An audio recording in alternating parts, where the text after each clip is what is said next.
Hi friends, welcome to Pearl Saree Creatives. Ladies வந்து சின்ன சின்ன கைத்தொழில் கற்றுக்கிட்டோம் அப்படின்னா ஃபினான்ஷியலாக இண்டிபெண்ட்டாக இருக்கலாம். ஸோ அந்த மாதிரியான யூஸ்ஃபுல்லான வீடியோஸ் தான் நம்ம சேனலில் வரப்போகுது. சேனலை மறக்காமல் சப்ஸ்கிரைப் பண்ணிக்கோங்க. வாங்க இன்னைக்கு வீடியோக்குள்ளே போகலாம். இந்த வீடியோவில் நம்ம பார்க்க போகிறது ஆரி ஒர்க்கோட பேசிக் ஸ்டிச், அதாவது செயின் ஸ்டிச். ஏன் இதை வந்து பேசிக் ஸ்டிச்சுன்னு சொல்கிறோன்னு பார்த்தீங்கன்னா, இந்த ஸ்டிச் நீங்கள் ப்ராக்டிஸ் பண்ணி பழகிட்டீங்கனாலே மற்ற எல்லா ஸ்டிச்சஸுமே வந்து நீங்கள் ஈஸியாக பழகிடலாம். முதல்ல நம்மளோட ஃப்ரேமை மடியில் நம்ம எந்த அளவுக்கு கம்ஃபர்டபுளாக வைக்கிறோமோ அப்போ தான் வந்து நம்ம ஈஸியாக வேலை பார்க்க முடியும். ஸோ அந்த ரவுண்டோட கீழ் பகுதியை வந்து நம்ம வலது தொடை மேலே இருக்கிற மாதிரியும், மேல் பகுதியை வந்து நம்ம இடது கை மேலேயும் வந்து நம்ம ப்ளேஸ் பண்ணிக்கணும். ஏன்னா நம்ம ஃப்ரேமுக்கு மேலேயும் கீழேயும் ரெண்டு பக்கமுமே வந்து நம்ம கை வந்து வேலை செஞ்சுட்டே இருக்கணும். ஸோ அதுக்காக இந்த மாதிரி கம்ஃபர்டபுளாக வந்து நம்ம ஃபர்ஸ்ட் வந்து நம்ம பொசிஷன் பண்ணிக்கணும் நம்ம ஃப்ரேமை. ஸ்டார்டிங்கில் கொஞ்சம் கஷ்டமாக தான் இருக்கும். ஆனால் நீங்கள் விடாமுயற்சியோடு ட்ரை பண்ணிகிட்டே இருங்க. ஒரு 2 நாள் 3 நாள் நீங்கள் ரெகுலர் ப்ராக்டிஸ் பண்ணிட்டீங்க அப்படின்னா கண்டிப்பாக நீங்கள் செயின் ஸ்டிச் வந்து நீங்கள் ப்ராக்டிஸ் பண்ணி முடிச்சிடலாம். நம்ம செய்கிற வேலையை எந்த அளவுக்கு நம்ம ஈஸி பண்ணிக்கிறோமோ அப்போ தான் வந்து நம்ம அதை ரெகுலராக செய்வோம். அதனால் நீங்கள் ஒரு 1 மணி நேரம் 2 மணி நேரம் தான் ஒர்க் பண்ணுறீங்க அப்படின்னா நம்மளுக்கு ஃப்ரேமே போதும். இல்லை நீங்கள் ப்ராக்டிஸ் பண்ணிட்டீங்க, இன்னும் அடுத்தடுத்த ஸ்டெப்ஸ் நீங்கள் போகிறீங்க அப்படின்னா கண்டிப்பாக வந்து நீங்கள் ஆரி ஸ்டாண்ட் வாங்கிக்கோங்க. அதான் இன்னும் ஈஸியாக இருக்கும்.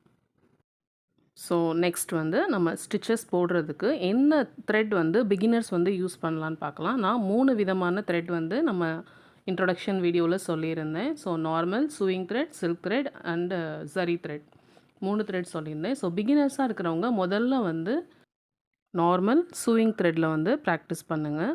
ஏன்னா சில்க் த்ரெட்டை விட அது வந்து இன்னும் கொஞ்சம் ஸ்ட்ராங்காக இருக்கும். உங்களுக்கு அடிக்கடி கட் ஆகாது. நீங்கள் ஸ்டிச் பண்ணிகிட்ருக்கையில் அடிக்கடி கட் ஆகிட்டே வந்துச்சு அப்படின்னா உங்களுக்கு மூட் அவுட் ஆயிரும். அப்புறம் நீங்கள் ப்ராக்டிஸ் பண்ணுறதே வந்து விட்டுருவீங்க.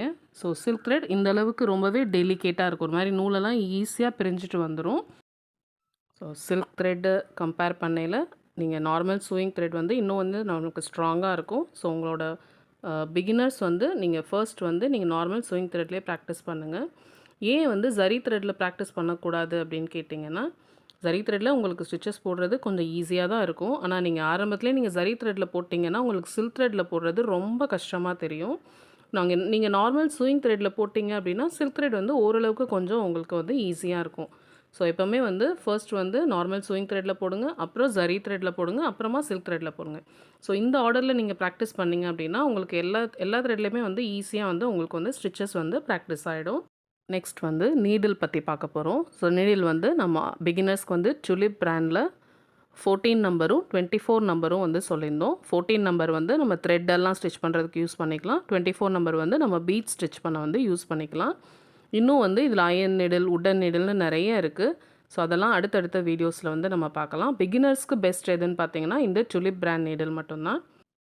ஆரி ஒர்க்கில் முக்கியமாக நீங்கள் தப்பு பண்ணக்கூடாத விஷயம் எதுன்னு பார்த்தீங்கன்னா, நீடில் வந்து எப்படி ஹோல்ட் பண்ணுறது அப்படின்றது தான். ஸோ இந்த 3 விரலில் நீங்கள் இந்த மாதிரி நீடில் வந்து இப்படி போட்டுட்டு நம்ம கட்டை விரலால் இப்படி பிடிச்சிட்டு நம்ம வந்து இப்படி ரொட்டேட் பண்ணுறோம் இல்லைங்களா. ஸோ இதுதான் வந்து நீடில் வந்து ஹோல்ட் பண்ணுறதுக்கான மெத்தட். ஸோ இந்த கடைசி சுண்டு விரல் வந்து நம்ம யூஸ் பண்ண மாட்டோம். மற்ற 4 விரலுமே வந்து வச்சு இந்த மாதிரி ரொட்டேட் பண்ணி தான் வந்து நம்ம ஸ்டிச்சஸ் வந்து போடுவோம். ஃபர்ஸ்ட் டே நீங்கள் வெறுமனே இந்த மாதிரி நீடில் வந்து இப்படி ரொட்டேட் பண்ணி பஞ்ச் பண்ணி எடுத்து நீங்கள் ப்ராக்டிஸ் பண்ணுங்கள். மறுபடியும் சொல்கிறேன், இந்த 3 விரலில் நம்ம நீடில் வந்து இந்த மாதிரி வச்சுட்டு நம்ம கட்டை விரலில் இப்படி பிடிச்சிட்டு இப்படி ரொட்டேட் பண்ணி தான் வந்து நம்ம ஆரி ஒர்க் பண்ண போகிறோம். பிகினர்ஸ்க்கு இன்னொரு பிரச்சனை என்னென்னு பார்த்தீங்கன்னா, கிளாத்குள்ளே அந்த நீடில் விட்டதுக்கப்புறம் அந்த ஹூக் வந்து எந்த பக்கம் இருக்குதுன்னு தெரியாது. ஸோ பிராண்டட் நீடில் பொறுத்த வரைக்கும் அந்த டுலிப்புன்னு எழுதியிருக்கிற பக்கம் வந்து நம்மளுக்கு ஹூக் இருக்கும். பேக் சைடு வந்து வெறும் நம்பர் இருக்கிற பக்கம் வந்து பிளெயினாக இருக்கும். அடுத்ததாக வந்து நம்ம த்ரெட்டை வந்து எப்படி ஹேண்டில் பண்ண போகிறோம்னு பார்க்க போகிறோம். ஸோ த்ரெட்டை வந்து இந்த 3 விரலில் தான் வந்து நம்ம ஹேண்டில் பண்ண போகிறோம். முதல்ல த்ரெட்டை வந்து எடுத்து கீழே வந்து ஒரு முடிச்சு போட்டுக்கோங்க. எண்டில் இந்த மாதிரி 2 விரல் அப்படி ஒரு நூல் சுற்றி அப்படியே இழுத்திங்க அப்படின்னா ஒரு முடி மாதிரி விழுந்துடும். ஸோ அந்த முடிச்சு ஒன்று போட்டுட்டு இந்த 3 விரல் சொல்லியிருக்கேன் இல்லைங்களா. ஸோ நடு விரல் மோதிர விரல்லையும் கட்டை விரல்லையும் வந்து அந்த முடிச்சை பிடிச்சிட்டு நம்மளோட ஆள்காட்டி விரலில் வந்து இப்படி ஒரு சுற்றி மறுபடியும் அதை கொண்டு வந்து அந்த 2 விரலுக்கு நடுவுலையே விட்டுருங்க. ஸோ இந்த மாதிரி ஒரு லூப் மாதிரி நம்மளுக்கு கிடைக்கும். ஸோ இன்னொரு வாட்டி பாருங்கள், நம்ம மோதிர விரல்லையும் கட்டை விரல்லையும் இந்த முடிச்சை வந்து இந்த மாதிரி பிடிச்சிட்டு நம்ம ஆள்காட்டி விரலில் இப்படி ஒரு சுற்றி மறுபடியும் அதை வந்து இந்த 2 விரலுக்கு நடுவுலேயே கொண்டு வந்துட்டோம் அப்படின்னா நம்மளுக்கு இந்த மாதிரி ஒரு லூப் கிடைக்கும். இதை வந்து ஃப்ரேமுக்கு அடியில் வச்சுட்டு நீடில் வந்து பஞ்ச் பண்ணிவிட்டு இந்த மாதிரி தான் அந்த ஹூக்கில் வந்து நம்ம பிடிச்சி துணி மேலே வந்து நம்ம இழுப்போம். இன்னொரு வாட்டி சொல்கிறேன், நல்லா பார்த்துக்கோங்க.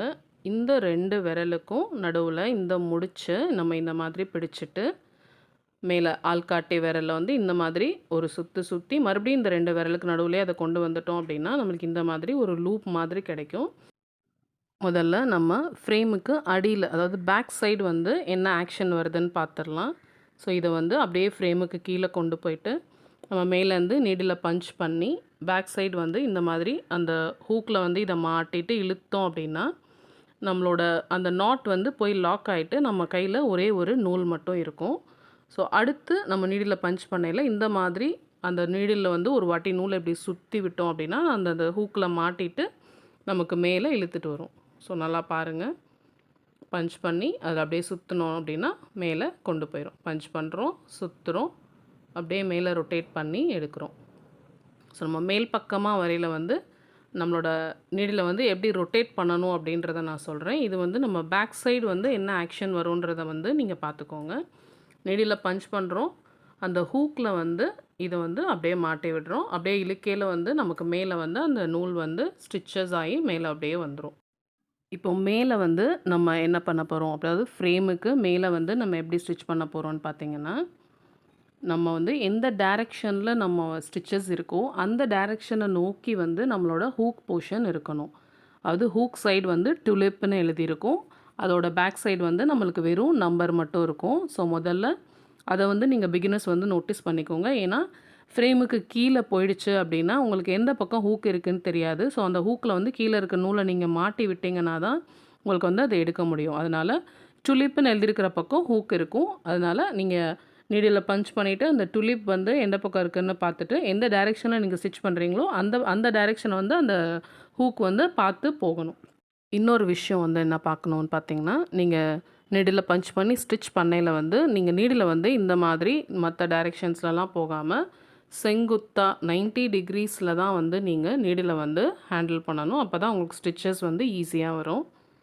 ஸோ நீடில் வந்து கிளாத்தில் வந்து பஞ்ச் பண்ணுறோம், கீழே வந்து அந்த நூலை வந்து அந்த ஹூக்கில் மாட்டி விட்டுட்டு மேலே எடுக்கையில் அப்படியே லெஃப்ட் சைடு நீடில் ஒரு ட்விஸ்ட் பண்ணி கிளாத்லேருந்து வெளியே எடுத்துகிட்டு உடனே வந்து மறுபடியும் ரைட் சைடு வந்து ட்விஸ்ட் பண்ணி முன்னோக்கி வந்து நீங்கள் ஸ்டிச்சை வந்து கொண்டு போங்க.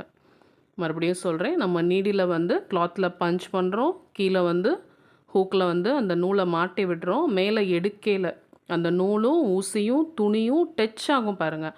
அந்த இடத்துல நீங்கள் வந்து அப்படியே இடது பக்கமாக ஒரு பேக் சைடு ஒரு ட்விஸ்ட் கொடுத்துட்டு துணியிலேருந்து மேலே எடுத்துட்டு அப்படியே உடனே வந்து நீங்கள் ரைட் சைடு வந்து மறுபடியும் அந்த நீடில் திருப்பி முன்னோக்கி உங்கள் ஸ்டிச்சஸை வந்து நீங்கள் அப்படியே கண்டினியூ பண்ணுங்கள். ஸோ நம்ம ஸ்டிச் பண்ணி முடிச்சிட்டோம். இப்போ வந்து நம்ம த்ரெட்டை கட் பண்ணணும். நம்ம எண்ட் நாட் போடாமல் அப்படியே கட் பண்ணிட்டோம் அப்படின்னா நம்ம ஸ்டிச் வந்து அப்படியே பிரிஞ்சுட்டே வந்துடும். ஸோ அதனால் எண்ட் நாட் போட்டு தான் வந்து நம்ம கட் பண்ணணும். ஆரி ஒர்க்கில் எண்ட் நாட் வந்து ஒரு 2-3 விதமாக வந்து போடலாம். இன்றைக்கி வந்து பிகினர்ஸ்க்கு வந்து ஈஸியாக வந்து எப்படி வந்து அந்த நூலை வந்து எண்டு பண்ணி நம்ம அடுத்த லைன் வந்து போகிறதுன்னு பார்க்கலாம். ஸோ இந்த மாதிரி கடைசியில் ஒரு லூப் இருக்கும் இல்லைங்களா, அந்த லூப்பை வந்து இப்படி 2ஆக கட் பண்ணி விட்டிங்க அப்படின்னா கீழே இருக்கிற நூலை இப்படி இழுத்திங்கன்னா அந்த நூல் வந்து நம்மளுக்கு வந்துடும். மேலே வந்து அந்த இன்னும் ஒரு நூல் மட்டும் இருக்கும். ஸோ அந்த ஸ்டிச்சஸ் வந்து நம்மளுக்கு பிரியாது, அப்படியே வந்து ஸ்டே ஆயிரும். இது வெறும் ப்ராக்டிஸ் லெவலுக்கு மட்டும்தான் வந்து நம்ம இந்த எண்ட் நாட்டை வந்து நம்ம யூஸ் பண்ணிக்கலாம். எல்லோரும் வீட்டில் நம்பிக்கையோட விடாமுயற்சியோட ட்ரை பண்ணி பாருங்கள். நிறைய வாட்டி வந்து ப்ராக்டிஸ் பண்ணுங்கள். அட்லீஸ்ட் 2 ஹவர்ஸ், ஒரு நாளைக்கு வந்து 2 ஹவர்ஸ்னு ஒரு 3 டேஸ் நீங்கள் ப்ராக்டிஸ் பண்ணிங்கன்னா கண்டிப்பாக இந்த செயின் ஸ்டிச்சை வந்து நீங்கள் வந்து பர்ஃபெக்டாக ப்ராக்டிஸ் பண்ணிடலாம். இந்த வீடியோ கண்டிப்பாக உங்களுக்கு யூஸ்ஃபுல்லாக இருந்திருக்கும். ஸோ வீடியோ பிடிச்சிருந்தா லைக் பண்ணுங்கள், ஷேர் பண்ணுங்கள். எதனா டவுட்ஸ் இருந்தால் கமெண்ட்ஸில் கேளுங்க. சேனலை மறக்காமல் சப்ஸ்கிரைப் பண்ணிக்கோங்க, கூடவே பெல் ஐக்கனை ப்ரெஸ் பண்ணிக்கோங்க. அப்போ தான் நான் போடுற வீடியோ உங்களுக்கு நோட்டிஃபிகேஷனாக வரும். தேங்க்யூ ஃபார் வாட்சிங்.